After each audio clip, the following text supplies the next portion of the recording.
Hello everyone and welcome to a book review for Into the Dark by R.L. Stine. This was published in 1997. This is book number 49 out of 51 in the Fear Street world. For the most part, you do not need to read them in any order. The only exception to that is like there's a book called Wrong Number and then there's one called Wrong Number 2. Obviously in that case, those would need to be read in order with Wrong Number first and then the other one. But at this point, you can read this first. If it's the first R.L. Stine Fear Street book, you can read it last. Doesn't matter. They follow completely different characters, completely different plots. They just all take place in Shadyside, rumors of Fear Street being haunted, and Fear Street Cemetery being haunted, and things like that. In this particular case, we are following Paulette Fox. Now, Paulette is blind. She does go to, I think she plays the piano. She goes to a school to play the piano. Anyway, so she is kind of tired of her parents and some of her friends being a little overprotective and thinking there are certain things she can't do, which she knows that she is completely capable of. There's certain things they don't want her to try that she knows that if she tries it, she can figure out how to do certain tasks on her own despite her being blind. There is no audiobook available on this. So this was published, so again, like I said, in 1997. This particular edition was published by Archway Paperback. This is a young adult thriller, horror type of a thing. Again, this is not in the Fear Street world. And this edition is 147? Yes, 147 pages. So this is considered a novella. I would consider all of R.L. Stine's books either short stories or novellas, depending on how you define one or the other. But from what I was able to look up, and I don't remember when I looked it up, but this would be a novella. Actually, let me look it up right now and I can tell you what is considered a novella. Okay, so it says the Sci-Fi and Fantasy Writers Association, just writers, defines novella's word counts to be between, so the word count is between 17,500 and 40,000 words. At 250 words per page, this equates to 70 to 160 pages. So 146 pages, according to that definition, this is a novella. So yeah, I had a good time with this. So again, Paulette is blind. She is in high school. I don't recall if it mentioned if she was like a senior or a junior in high school.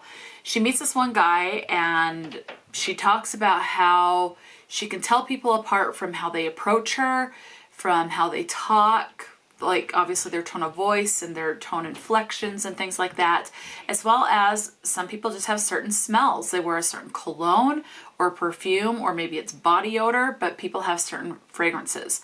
At one point she is with some friends, and trigger warning for a shooting. She is at a restaurant and one of her friends gets shot. I can't remember if he dies or not, honestly. But everyone says that this one guy that did the shooting is named Brad. Now, she met Brad at this one school. Brad doesn't care that she is blind. She likes how Brad treats her like a normal human being without any limitations. But everyone, she's saying that the person that did the shooting is not Brad because there are just some differences between the person that did the shooting and Brad. And she doesn't know why it is, and everyone is obviously so adamant because everyone else around her can see and are like, no, that was Brad. So there's some animosity there, a bit of kind of confusion as far as what's going on, why she's saying no, and the police obviously don't believe her because it's like, well, you are blind, you didn't see who it was, and we're not going to go off of how he smelled or sounded. So do be aware of that. So armed robbery or armed shooting, because there is a shooting that takes place. Obviously, there is also trigger for attempted murder. She does get pushed into the road at one point and doesn't know what's going on there. But she just basically has fallen in love with Brad, and people are telling her he is dangerous, especially after the armed robbery situation. You also have breaking and entering, so do be aware of that. And you also have the trigger for a stalker. So a couple of trigger warnings in this, but language, clean, no swearing, nothing like that. So, but it's just keep in mind, this was published in the late 90s, so there are some things that people today might read and go, that's probably pretty bothersome. For me, my opinion is any book is going to be bothersome to someone, or is going to be problematic, is the word I'm looking for. Any book can be problematic to someone, whether it's because of how they were raised, for whatever reason, could be including religion. They could read a book and they say it's problematic, or political beliefs, they could say it's problematic, or just, again, where this was in the late 90s compared to now in 2023, people could say it's problematic because of the time difference. That's all personal opinion and things like that, because what one person says problematic, someone's going to say, no, it's a sign of the times. It probably would be written differently now, and they might not see that as problematic. They just say, just be aware that that's in there. A potential trigger, anyway. So yeah, just something to be aware of. So let me know, have you read any of the Fear Street books? Have you read in particular this one, Into the Dark? If you have not read this but have read other Fear Street books by R.L. Stine, what is your favorite?